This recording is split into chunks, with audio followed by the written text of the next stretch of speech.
Photo बने जो ये भी एक विद्युत ध्रुव है, ये भी एक। सबसे पहले क्वेश्चन देख लीजिए, वीवीआई क्वेश्चन है, वीवीआई टोटल लिखा रहे हैं, ठीक है। तो ये भी एक विद्युत ध्रुव है जिसके मध्य में, जिसके मध्य में, तो मध्य की हो गया आधा भाग, ठीक है। जिसके मध्य में क्या है, ठीक है जी, जिसके मध्य में वो कोई बिंदु है, ठीक है। जिससे r दूरी पर P एक बिंदु होता है ना जी। जिससे r दूरी पर, पहले इसको मिला लीजिए।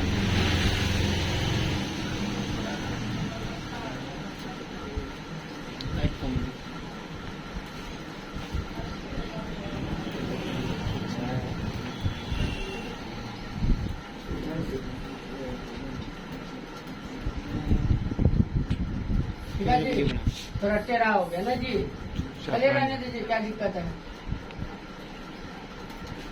यहाँ जो आप मान के चलिए P बिंदु दर्शाइएगा, P बिंदु दर्शाइएगा ना जी। ये रेखा इधर से दर्शा, ठीक है, इधर से दर्शा सकते हैं।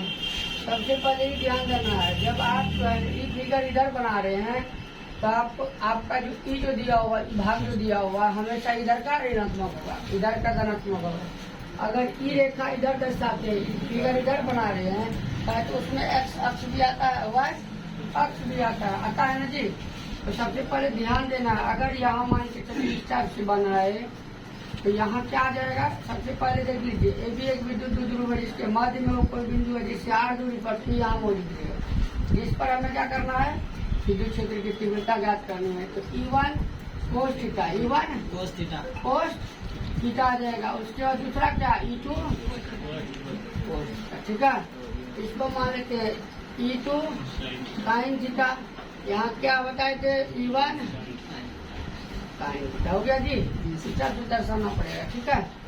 उसके बाद देखिए ध्यान से, ये भी एक विद्युत ध्रुव है जिसकी लंबाई क्या होता है जी, जिसकी लंबाई 12। तो 12 जो लिखते हैं दोनों में, जैसे आप लोग पढ़े होंगे एचएन डिस्टेंस में, AB का डिस्टेंस, AB का डिस्टेंस,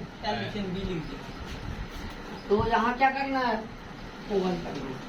ए से बी तक जो है, ए से बी तक जो है ना, आपका डिस्टेंस कितना 12 हो गया। यहाँ से आप AB एक विद्युत ध्रुव है जिसकी लंबाई 12 होती है। तो यहाँ L रखा है, L आप हाइपन डिस्टेंस के आधार पर जाइएगा। तो AB बराबर क्या लिखना है, AO प्लस OB। यहाँ से यहाँ तक, यहाँ से यहाँ तक, L में L को अगर ऐड करते 12 होता है ना जी, जितना उतना हो जाएगा ना जी। उसके बाद देखिए अब क्या करना है, इसमें आप लोग को लिखा दिए, ई भाषा लिखा दिए। ए भी एक विद्युत ध्रुव है जिसके मध्य में वो कोई बिंदु है, जिससे r दूरी पर P एक बिंदु है, जिस पर हमें क्या करना है, विद्युत क्षेत्र की तीव्रता ज्ञात करनी है। हो गया ना जी। अब उसके बाद बताया चित्र से स्पष्ट है, चित्र से स्पष्ट है। तो लिखा है क्या, E1 साइन थीटा और E2 साइन थीटा एक दूसरे के विपरीत और बराबर है, इसलिए यह एक दूसरे को क्या करेगा, समाप्त करेगा, समाप्त कर देगा। तो कुल तीव्रता, तब क्या लिखा है, कुल तीव्रता लिखा है जी। तब कुल तीव्रता क्या लिखा है, एक लाइन में E बराबर E1 का मॉडुलस अब प्लस E2 का मॉडुलस, इंटू में क्या दर्शाई, कोस दर्शाई थे ना जी। आप ऐसे भी लिख सकते हैं, E1 cos theta plus E2 cos theta. फिर जो है कोस थीटा कॉमन ले सकते हैं, कॉमन लेने का मोड दर्शा सकते हैं। अगर मोड नहीं दर्शाते हैं, आपका ई प्लस में आएगा, एक तो माइनस में आएगा मुझे। जैसे ई प्लस आवेश की दर्शाइएगा, ई भाग का क्या आ जाएगा, माइनस की आवेश हो गया। अगर एक तो प्लस में ज्ञात करते हैं, एक तो माइनस में जब ज्ञात करते हैं, तो आपका क्या आ जाएगा, शून्य हो जाएगा। शून्य होगा, इसके लिए मॉडुलस जरूरी है। अगर देखिए मोड में रहेगा वैल्यू ए लिखना, मोड से बाहर करेंगे ए लिखेगा। जब माइनस में वैल्यू प्लस में है तो प्लस होता है, और माइनस में रहेगा तो प्लस होता है, ठीक है, याद रखिएगा। माइनस वाला वैल्यू भी प्लस में होता है, तो वही डायरेक्ट हम एक लाइन में लिख लिए। हो गया ना जी। अब चलिए यहाँ देखिए ध्यान से, फिगर तो बनाए हैं, प्लस क्यू, पहले प्लस क्यू ले लेते हैं। प्लस क्यू आवेश के कारण P बिंदु पर, ये सब रेखा आप लोग ने दर्शाइएगा, यहाँ से यहाँ तक प्लस क्यू आवेश के कारण P बिंदु पर उत्पन्न तीव्रता। तो यहाँ लिखते हैं प्लस क्यू आवेश के कारण, आवेश के कारण, आवेश के कारण P बिंदु पर, P बिंदु पर उत्पन्न तीव्रता। उत्पन्न क्या आ जाएगा जी, उत्पन्न तीव्रता। ध्यान से यहाँ बोर्ड पे देखिए, ठीक है। उत्पन्न तीव्रता, किसका तीव्रता, विद्युत क्षेत्र की तीव्रता।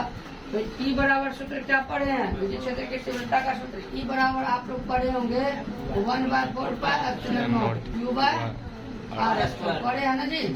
उसी तरीका से बैठाना है, लेकिन ये भी ध्यान रखना चाहिए सबसे पहले एल का भी जरूरी है। यहाँ से यहाँ तक का डिस्टेंस अगर ये विद्युत द्विध्रुव मानते हैं तो यहाँ आपका क्या मौजूद है, त्रिज्या मौजूद है। क्या है, त्रिज्या आर मौजूद है, ठीक है। आधा भाग लीजिएगा ना, तो एल एल दोनों में तुलना करना है।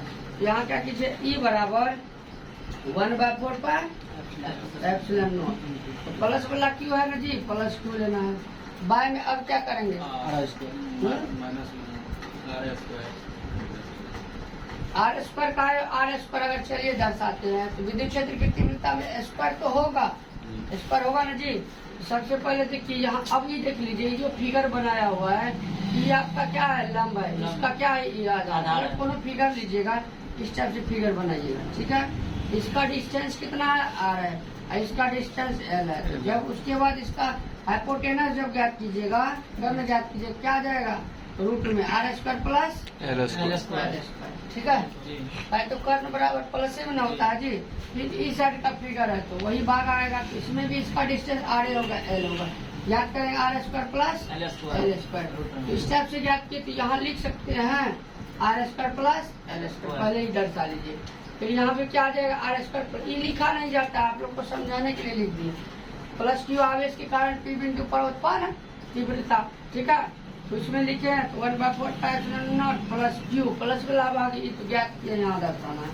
R square plus L square क्या होगा जी, होल स्क्वायर हो जाएगा, क्या होगा, रूट और स्क्वायर कैंसिल हो जाएगा। तो क्या दर्शाइएगा, 1/4 pi epsilon naught q by R square plus L square. तो इसमें देखिए हमेशा इसमें याद रखिएगा, जब रूट में रहेगा, जब रूट में वैल्यू रहेगा तो क्या होगा जी, आप प्लस लिखे हैं तो नीचे माइनस नहीं करना, रूट वाला वैल्यू चेंज नहीं होता है, रूट वाला वैल्यू चेंज नहीं होता है। तो अब यह रूट और स्क्वायर कैंसिल के जो आया आपका लिख दिए प्लस में, ठीक है। ये पहला भाग ज्ञात किया। अब दूसरा भाग क्या लिखना है, दूसरा भाग देखिए, माइनस क्यू आवेश के कारण पी बिंदु पर उत्पन्न तीव्रता बताया ना जी।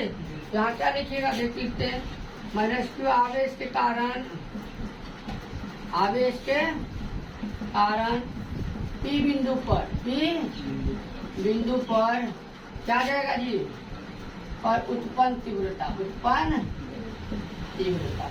सेम इसी तरीका से दर्शाना है। E1 माने यहाँ नीचे E2, इसमें क्या आ जाएगा जी, 1/4 pi epsilon naught into minus q. By में क्या लिखिएगा, फिर तो इसका होल स्क्वायर कीजिएगा, यह ना लिखिएगा जी, इसका भी भाग वही है।